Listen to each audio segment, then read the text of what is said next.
Yeah, good evening. Can I start?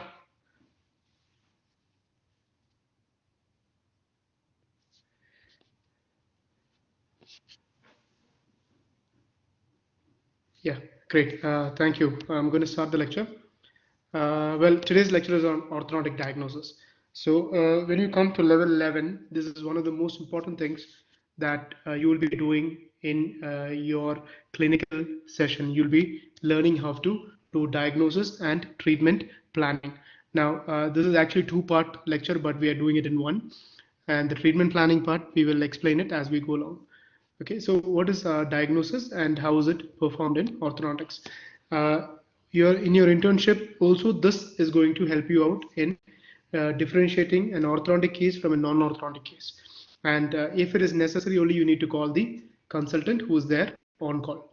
Right. So what is diagnosis and treatment planning? Now, diagnosis and treatment planning in a series of logical steps. Okay, the first two steps constitute diagnosis, and the rest will constitute treatment plan. So the first two steps are one, if for any diagnosis, like you do in oral medicine and radiology, we have to start with development of adequate diagnostic base. So you should have a diagnostic base. So you should record all the problems and things like that. Then formulation of a problem list, the diagnosis from the database. That means you will write down the list of problems from your diagnosis which you already recorded. And before any orthodontic treatment, both pathologic and developmental problems which are present should be addressed as the prime concern before starting ortho. So if a pathologic problem is there, it should be separated and receive priority for treatment because they must be under control before treatment of developmental problems begin. So remember that if you have a pathologic problem there, you should address it first before any of the other treatment is started.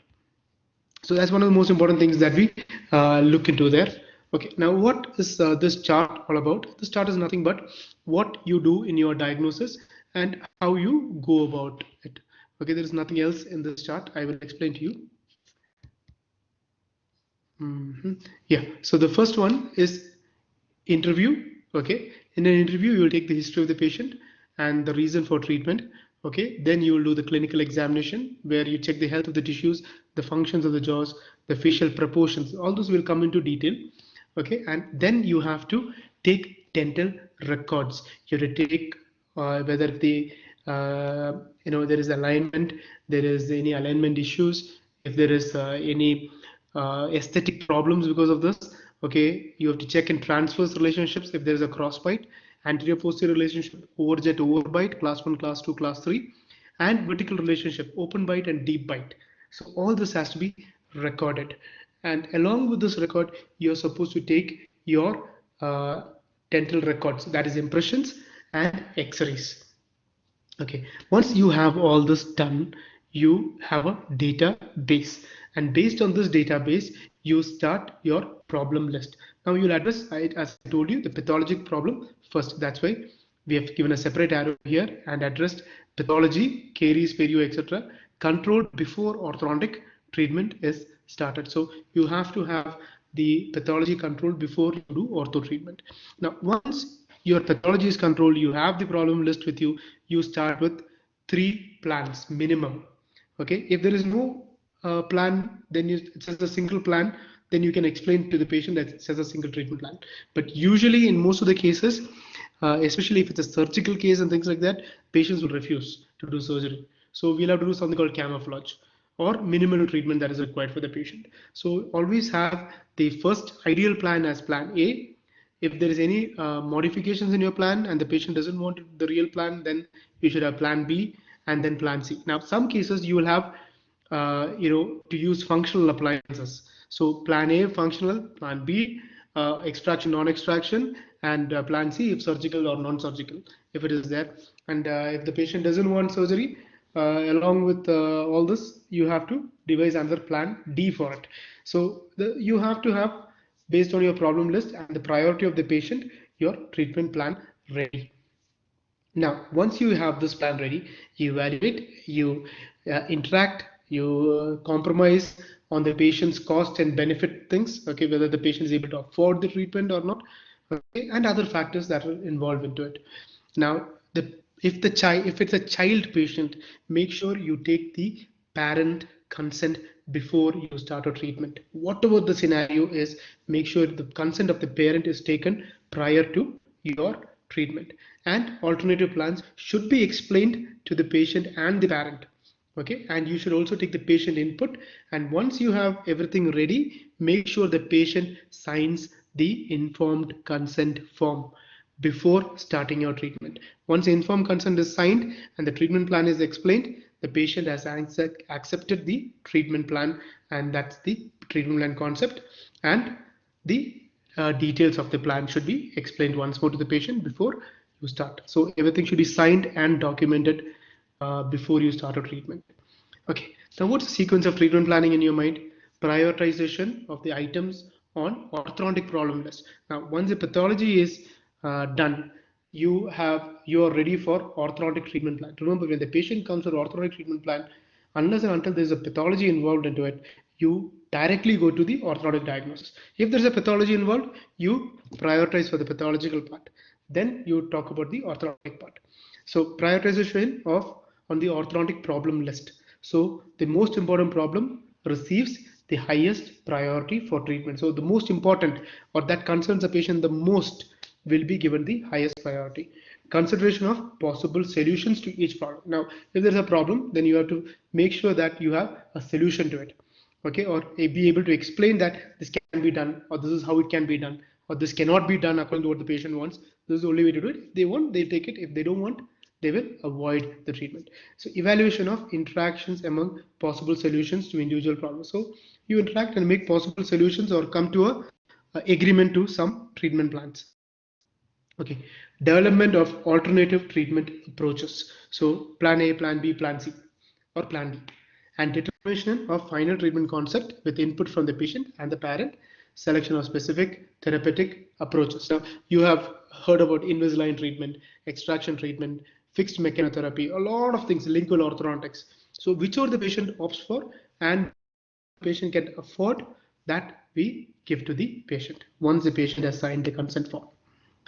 Now, for orthodontic purposes, the database will be thought of as derived from three major sources. The first thing you do is you question the patient. That is a written or oral questionnaire which you take from the patient, just like you do in your diagnosis, normal oral medicine radiology diagnosis. Clinical examination of the patient is slightly different from what you do in your diagnosis, where we take extraoral and intraoral examinations together, along with dental records. That's your diagnostic cast, radiographs, and we also take photographs. So why photographs? Pre-treatment photographs, mid-treatment photographs, and post-treatment photographs to explain to the patient that these are the changes that has taken place during the course of treatment.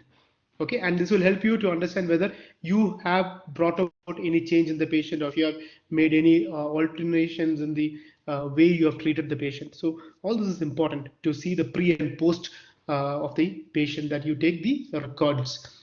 Okay, what's the questionnaire? Major questionnaire that you do is medical and dental history. Make sure that the patient has no medical concerns before you start your orthodontic treatment. If there are any medical concerns that is of most importance, then you should consider it and tell the patient of it. Now, some conditions which contradict orthodontic treatment are mental ill health. Like if the patient is a psychological patient or psychologically unstable patient, you cannot do orthodontic treatment for such patients. Okay.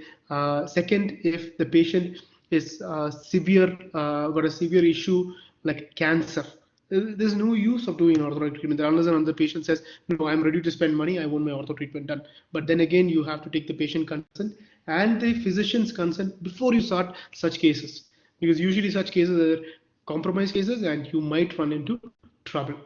Okay, and dental history, previous dental histories should be taken into consideration, especially in children, because when they do treatment and they have bad experiences, they will not be motivated for treatment. So you need to know the previous dental histories, what they have done, if there is any treatment, if they have used any removable appliances or any gears that will modify. Okay, and physical growth status, the patient's growth status, whether the patient is matured or under maturation or at a pre-pubertal growth stage. Okay, and finally, you have to have the patient motivated. If your patient is not motivated for orthodontic treatment, trust me, the treatment is a failure.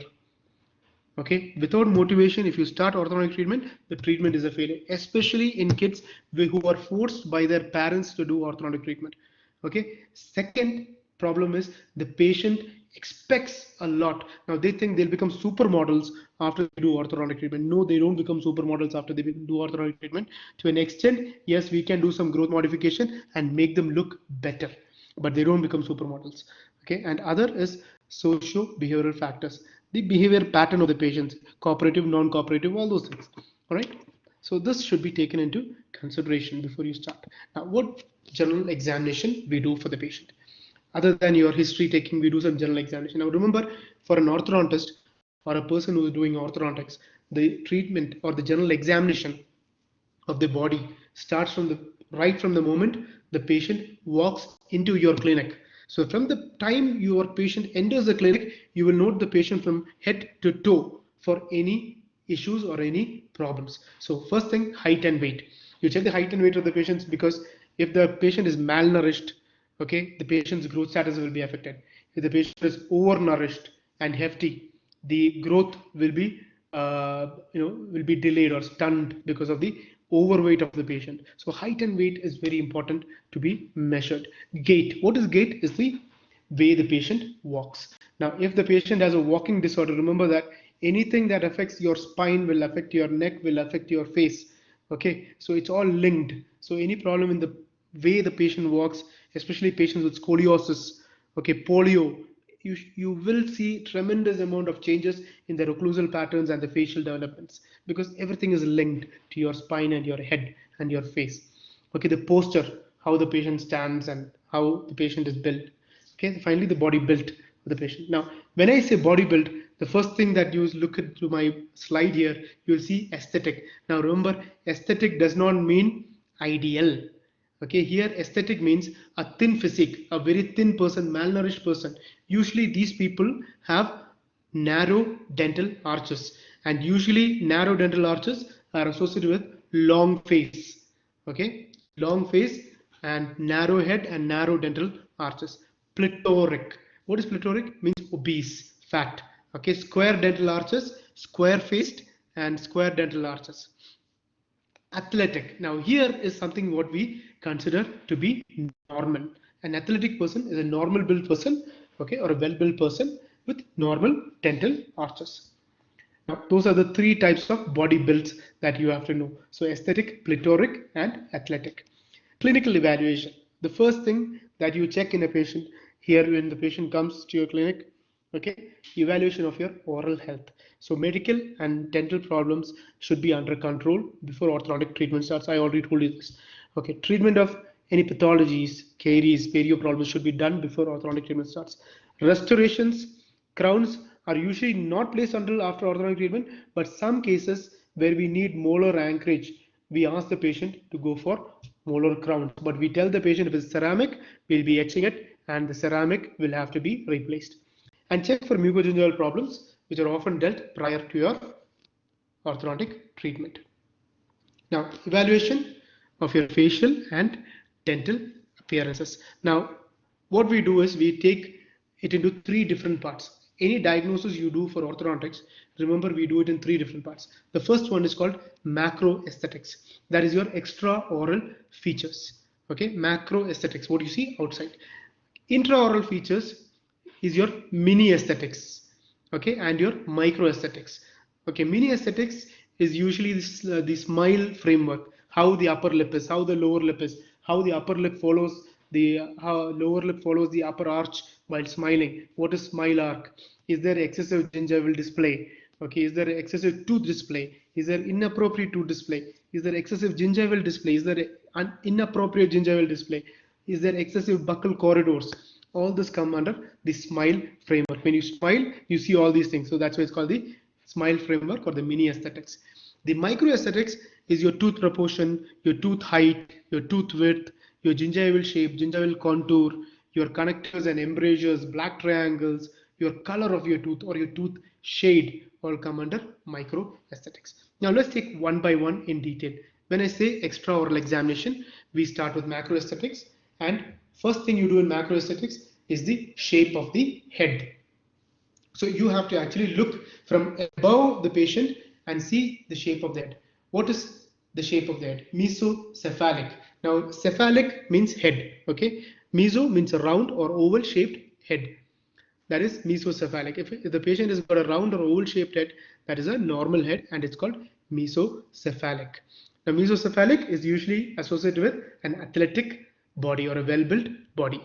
So normal dental arches. Brachycephalic, broad square shaped head, meaning plethoric, like obese, heavy built. Okay, heavy built and square dental arches. So the head is square shaped, face is square shaped. Okay, dolichocephalic, associated with the aesthetic build or the thin, narrow physique, very thin, long head, narrow head, and usually associated with a long face. Also, I'm not talking about the face here because I'm now seeing about the head. So, and we have the narrow dental arches. So, three types of head shapes: mesocephalic, brachycephalic, dolichocephalic. Similarly, we have shape of the face. Okay, their facial form, just like your head. Mesoprosopic. Prosopic means the shape of the face. So mesoprosopic means normal or round face shape. Euryprosopic, like your plethoric build, okay, like your brachycephalic. Euryprosopic, broad and short face, broad and short face. Leptoprosopic, like your dolichocephalic and your aesthetic, long and narrow face with narrow dental arches and narrow shaped head and long face. Okay, so this is the three types of facial forms. It sounds the same, but it is quite different when you look at it. Okay, facial asymmetry. Now the next thing you just look for is facial asymmetry. What is how you check for facial asymmetry? You draw a midline of the face and you check the face in both the halves. Okay, you check the face in both the halves. So if you see one side of the face and the other side of the face, if there is a gross asymmetry, then you say there is facial asymmetry on this side, right side, or facial asymmetry on the left side. Here the patient's right side is affected. You can see while the patient smiles that one side of the smile is gone to the right hand side. It is affected there, right? So that's a normal. The first picture shows a normal smile. The other one shows the abnormal smile.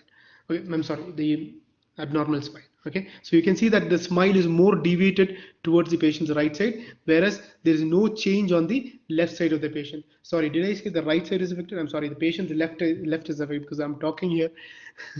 I thought, okay, so the patient's left is affected. Okay, because there is no change on that particular side of the face. Okay, there is no change on that particular side of the face. When the patient is trying to smile, you will see that there is no change on the patient's left side. Okay, so what else is here for your extraoral examination? Now coming to facial profile. Now facial profile is seen from the side of the face. Okay, it's always from the side of the face. I'll show you the next slide. You will be able to appreciate it. Yeah, so always facial profile is diagnosed from the side. Okay, now how do you diagnose this? You have to draw two lines. One line that joins the forehead to the soft tissue point A. Now you'll ask me what is soft tissue point A, what is the forehead. So I'm going to take the pen here and let me just take it. Okay, this is your, I'm sorry, yeah, this is your forehead. Okay, that is one line that is drawn. This is your soft tissue point A, that is the area between your upper lip and your nose. Okay, that is your soft tissue point A. That is the first line that you draw. Now what's the second line that you draw? Soft tissue point A to soft tissue chin. Now what is soft tissue point A? This is soft tissue point A, which we have drawn here. Let me just write A there. Okay, and this is your soft tissue point chin. So we draw two lines. One line from the forehead to A, the second line from A to the chin. So if the line is a straight line, that means it is an orthodontic profile. It is a straight profile. Okay, it's a straight profile. Now that is skeletal class 1 profile, right? Now what if the profile is like the second one here? The first line is straight, the second line is slanting. This is called a convex profile, class 2 division 1, okay, where you see prognathic maxilla, retrognathic mandible, or a combination. It can be a combination of the two. All right, it can be normal maxilla, retrognathic mandible, prognathic maxilla, normal mandible. It's a combination that happens.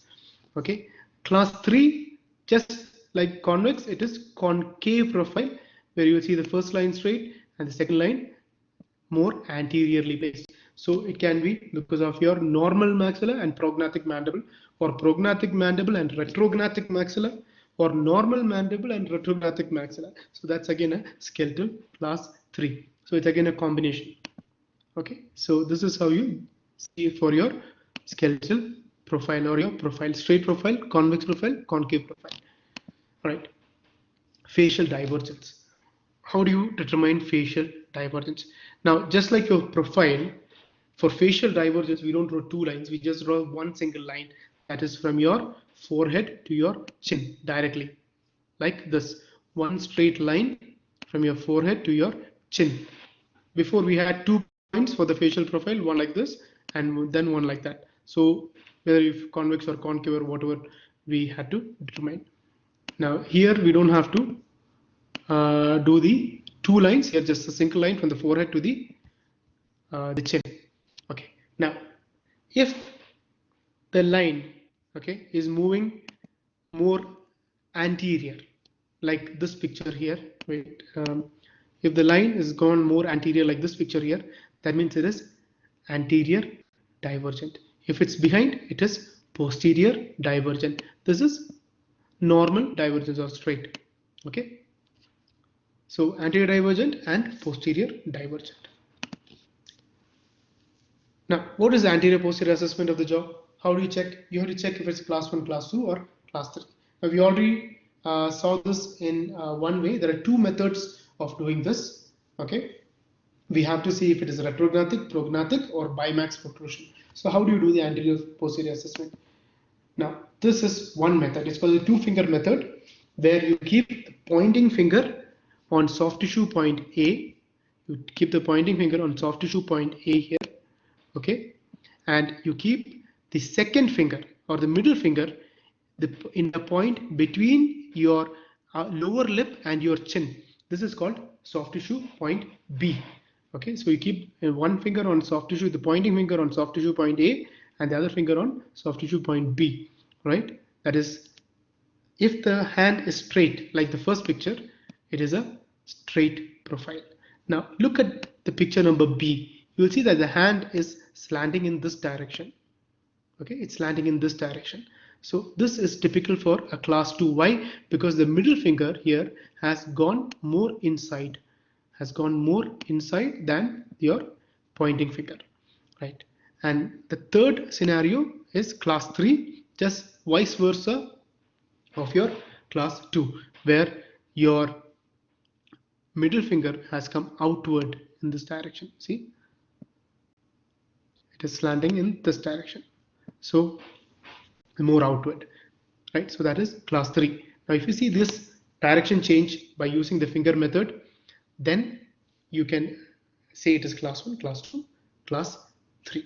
Okay, now vertical assessment. Here you have 2 ways of doing vertical assessment. The first one is using a mouth mirror. See the mouth mirror here, you keep it along the lower border of your mandible, and if there's a steep slope that you see, that is steep mandibular plane, which is usually associated with a long and narrow face, and usually associated with an open bite malocclusion. If you remember, I told you the same thing in growth rotation. So this is a downward rotation, not a forward rotation. Okay, a flat mandibular plane, you will see this one in this direction, the mouth mirror in this direction, and it indicates a short face with a deep bite malocclusion. Okay, that is more of forward rotation of your mandible. This was taken in last chapter with growth, where I explained about forward and backward rotation of the mandible. What's the other way to assess the vertical problem, whether it's an open bite or deep bite, long face or short face? Well, you have to take 2 lines. One line is called the FH plane, okay, which we say the Frankfurt's horizontal plane, which is drawn from the lower border of the orbit to the tragus of the ear on the patient, and the second line with the lower border of the chin. Now, if these two lines meet at the occipital region, that is a normal, well-balanced face. Now, if these 2 points meet in front of the occipital region, it shows that is a long face or a vertical growth pattern. And if it goes beyond the occipital region, that means it is a short face, okay, or a hypodivergent face. So this is the way to analyze vertical. All right, coming to your facial proportions. Now everyone wants to look like a model, right? And everyone thinks their face is very well balanced. Now to tell you the truth, none of our faces are well balanced face. Okay, if you see in the strict term of balance, but yes, to an extent, if you have these proportions on your face, then you have a good facial proportion. Now this is done in two ways: the proportion and in facial aesthetics. Now the facial proportion, what we do is we divide the face into three equal parts. We divide your face into three equal parts. Okay. Now how do you divide the face into three equal parts? By drawing four lines. What are these four lines? The level of the hairline, the first line here, hairline. Okay. The second line is your supraorbital ridge near your eyebrows. Okay. The third line is the base of your nose, and the fourth line is the inferior border of your chin. Okay, now we have divided your face into three vertical thirds. So this is 1/3, this is 1/3, and this is 1/3. Okay, now if you have 1/3, 1/3, 1/3, that means you have a well proportioned face. Now you will see something else that is drawn in dotted lines here, and is written 1/3 and 2/3. According to well proportioned face, if you look at the lower inferior border of the chin and the base of the nose, the area between that, the upper lip to the nose is 1/3 and the lower lip to the chin is 2/3. Okay, that is also a well proportioned face. 1/3 plus 2/3 is 1. Okay, so now you got the point how it is done. Okay, now coming to your facial aesthetics, just like what you did, you divided your facial proportions using these horizontal lines. Similarly, we're going to use the same kind of lines but in a vertical way. Okay, we are doing it in a vertical pattern. How do you do it in a vertical pattern? I'll show you. The face here will be divided into fifths, 1/5s. Okay, so we have a central fifth, we have a medial fifth, and we have a lateral fifth. Now how do you divide it into fifths? Okay, let's see. The first one, separation of eyes with the width of the eyes are equal. Separation of the eyes with the width of the eyes are equal. So this two lines here, okay, separation of the eyes, okay, separation of the eyes and width of the eyes, okay, are equal. Separation of the eyes and width of the eyes are equal. That means the central and the medial fifths. It's called the central and medial fifths. So now the eye is separated in this pattern. This width, okay, is equal to this width. Okay, width of the eyes and width of the face is equal. The center portion is equal. Okay, the separation is equal. Now nose and chin are centered with the central fifth. Nose and chin, your nose here, your nose and chin are centered with your central fifth. So it's centered. Okay, the interpupillary line equal to the width of the mouth. Interpupillary line, the dashed or the dotted lines, interpupillary lines equal to the width of your mouth. Okay, now if you have these proportions, that means you have a good facial aesthetics. Facial proportions and facial aesthetics together gives you a well balanced face. Now as I told you, you might not get exactly the same, but almost 90 to 95% you can get it. All you need is a photograph.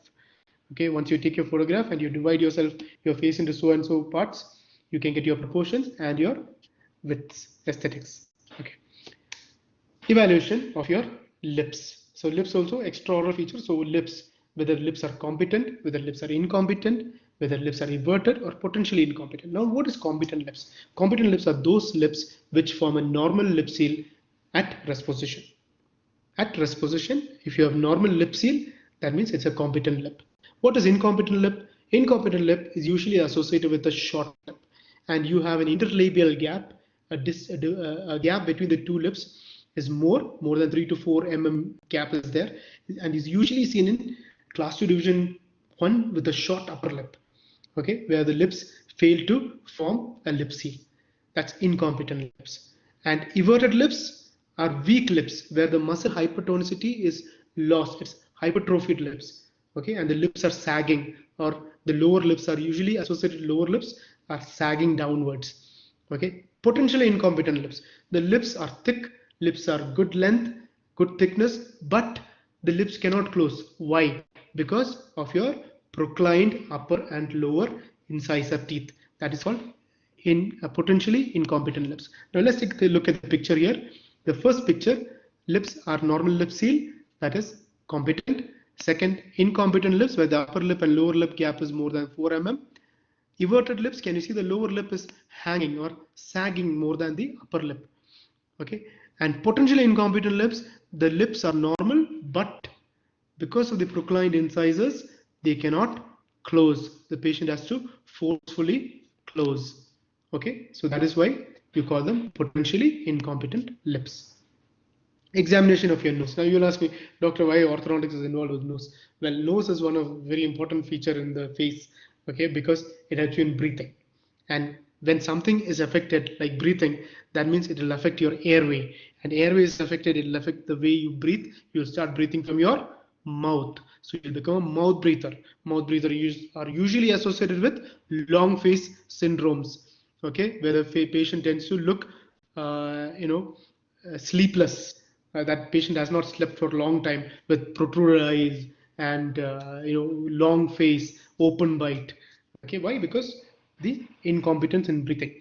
Now let's see how the size and nose. The nose usually occupies 1/3 of your total facial height, which we already saw. If you look at the facial proportions, which I showed you before, the nose occupies 1/3 of your face, the middle portion. Okay, so and the contour of the nose. The nose contour can be straight, convex, or crooked. Nowadays you have a lot of different shapes of the long nose, short nose, crooked nose, convex nose, okay, straight nose, okay, and nostrils. This is the most important part where you should look for oval shaped and symmetrical nostrils. If they are not oval shaped, then that means if there's a difference in the shape of the nose, that means there is some airway disorder.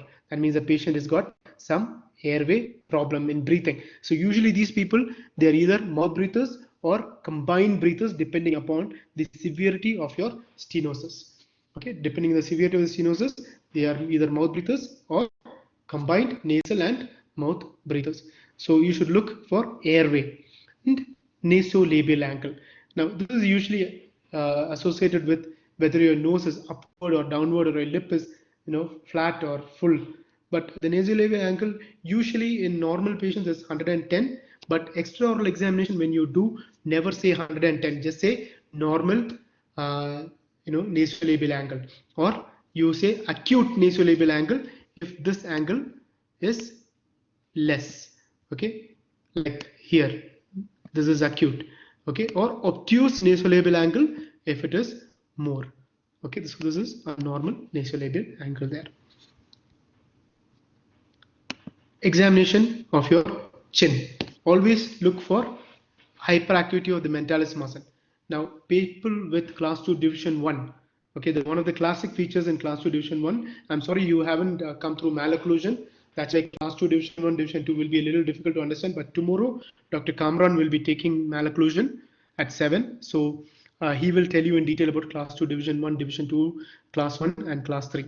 Okay, so class 2 division 1 usually associated with hyperactivity of the mentalis muscle, where the chin, you will see golf ball appearance or orange peel appearance of the chin. Okay, and that is because the patient tends to forcefully close your upper and lower lips. You can do it and check yourself in the mirror. If you forcefully clench your, keep your lips closed and keep it tight, you will see puckering of the chin, or depressions on your chin, or a golf ball appearance, or orange peel appearance of your chin. Okay, so you have to look for this, because you will find it's a class 2 division 1 case. This is one of the classic features. You have to look for prominent chin and recessive chin. Prominent chin usually in class 3, and recessive chin usually in class 2. All right. Now, before I go to the next slide, I will take you through one part of the slide, that is micro aesthetics and mini aesthetics. Before I go for your intraoral examination completely, I will take you through micro aesthetics and mini aesthetics before I start with that. Just give me a minute.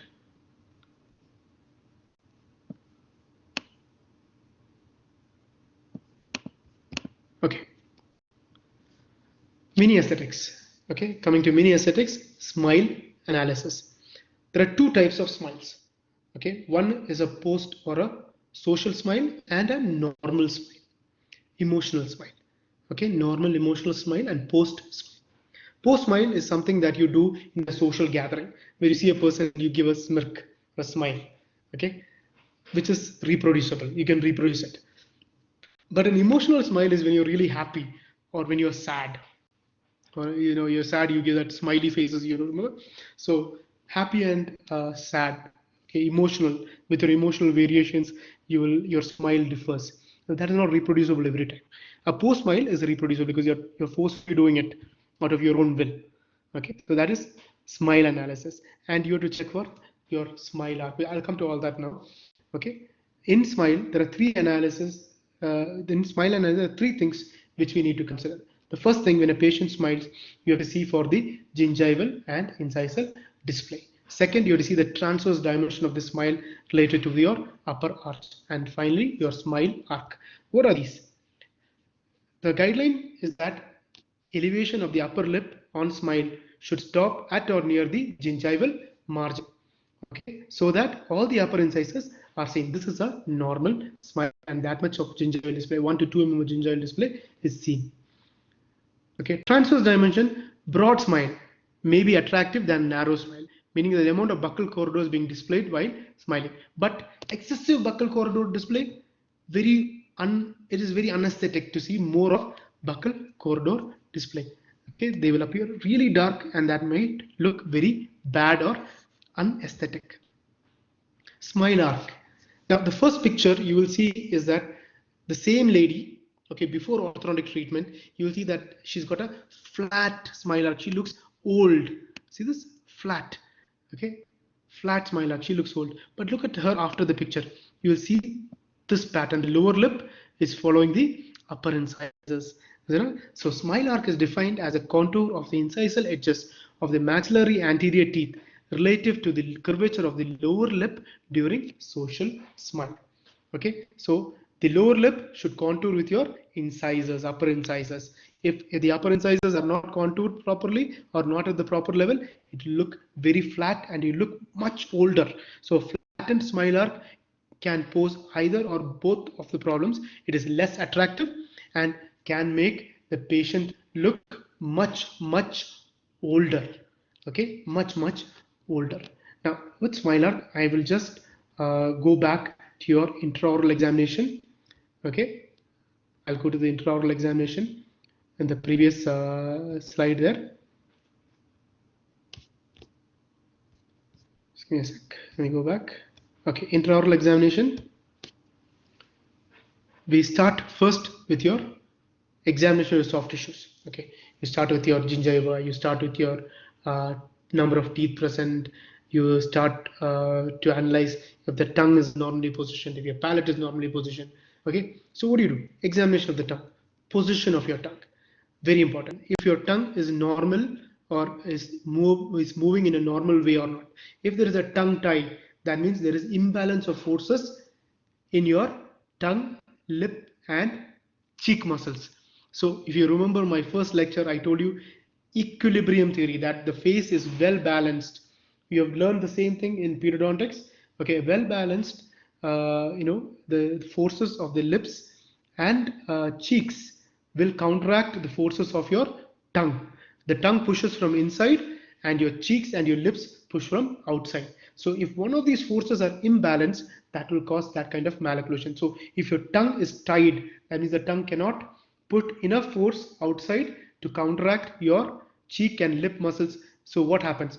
More cheek force, the arches will narrow, okay, and more of lip force, the teeth will protrude backwards. So how is it counteracted? The tongue will push in front and counteract the lip force and pushing the front teeth in front. But what if the lip forces are weak? That means you will procline your teeth because of the excessive force of the tongue. And what if the cheek forces are inactive? There'll be lateral tongue pushing and tongue thrust that meant into a lateral open bite and anterior open bite if the tongue forces are more. So you have to know if the tongue is a tongue tie there to see if there are balance of forces. If there's a tongue tie, you have to relieve the tongue tie before starting your orthodontic treatment. The shape of the tongue, the size of the tongue. If the shape is normal, if macroglossia big tongue, usually the tongue tends to push against the teeth more. Microglossia means the tongue is small, and that means there is deficiency in the forces of the tongue to push outward. Examination of palate, you have to see if there is the palate is divided equally. So you have to check for the symmetry like you did for the facial midline. Okay, whether the two parts of the face are normal. Similarly, you have to divide the palate into two halves, see if both the parts are symmetric. Then you have to see the shape of the palate, if it's U-shaped, square-shaped, or V-shaped arches, and if there is a deep palate. Okay, if there is a deep palate associated with it. Okay, once that is done, you come to the gingival examination where you see for normal gingiva or inflamed gingiva. Normal gingiva usually have pale pink and will have stipplings or spots, okay, or pores on the gingiva. Frenal attachment, very important. Why? Because a low frenal attachment, like the first picture here, a low frenal attachment, okay, will cause midline diastema. Okay, a high frenal attachment in the mandible, like the one here, okay, will cause recession of your gingiva. See, recession of your gingiva. How do you test for frenal attachment? You do a blanch test. What's a blanch test? You pull the lips outward and you will see whitening of the area where the frenum is attached. If you see the whitening area, that means the blanch test is positive. Okay, if they don't see, that means it's negative. So frenal attachment is very important, okay, as far as you're concerned in orthodontic diagnosis. Assessment of dentition, you should look for the number of teeth present. If there is any unerupted tooth, any missing tooth, any malformations, discolorations, hypoplasia, hyperplasia, caries, attrition, erosion, and abrasion. Attrition grinding, okay, erosion chemical, and abrasion because of excessive use of abrasives on the tooth. Okay, assessment of respiration, you're supposed to check if the patient is a nasal breather, mouth breather, or both nasal and mouth breather. And for this, you have to do 3 tests. One test is called the mirror test, where you have a double-sided mirror where you place next to the patient's nose and mouth and see for fogging of the mirror. If the upper fogs, is a nose breather. If the lower fogs, is a mouth breather. If both of them fogs, then he is a mouth and nose breather. What is water test? It's one of the most simplest tests to do. If the patient is a chronic mouth breather, the patient cannot hold the water in the mouth for more than 30 seconds to 1 minute. The patient will spit it out. Okay. If the patient is a normal breather, he'll breathe through your nose. Okay. Cotton test is just like, it's also called as a butterfly test, where you check if the cotton fibers flutter upward, downward, or forward during your breathing. If the cotton fibers move downwards, is a nose breather. If the cotton fibers moves upwards or straight, is a mouth breather. Okay. So both combinations, you will see the cotton moving slightly more forward, but more downwards and upwards will show you whether what kind of breather he is. But the best test to do is the water test and the mirror test. Okay, I forgot to explain this. I'm sorry, this part of the explanation, like the TMJ, I will explain along with your evaluation of your jaws and occlusal function. Now, when you do intraoral examination, you have to check for mastication. Now, why mastication? Because you have to know if the patient is able to chew properly and swallow food properly. Speech, phonetics, You have to check for if the patient is able to speak properly. Like people with midline diastemas will say the word F, like fish, they will say instead of sh, sorry, not the word F, instead of sh, they will say fis. The S sound will come, the sh sound will not come because of the gap in the teeth. And if the teeth are not well aligned, you will not be able to pronounce certain words. Like we pronounce when we read the Quran, we learn ayn, ghain, ha, okay, all that will not be, you'll not be able to pronounce it if there is a malalignment of teeth, or if there is no complete occlusion in that particular area of the teeth. So speech will be affected along with your malalignment. Temporomandibular joint, first thing you have to check for the TMJ, you have to check for clicking history. Okay, that ideally you're supposed to do with extraoral examination, but since I was talking about the jaws and occlusal function, I'm talking it here. Okay, so history of TMD, temporomandibular joint disorder. Now remember, 90% of the patients who come to clinic will have with TMJ problems will say, can it be corrected by orthodontic treatment?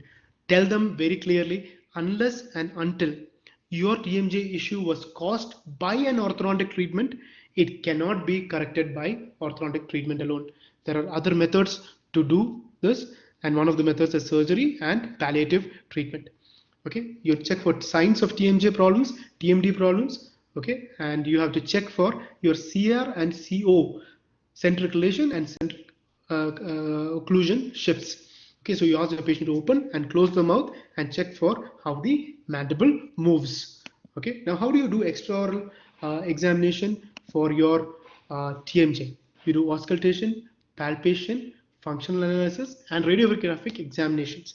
So how do you go about this TMJ auscultation? First you palpate the muscle.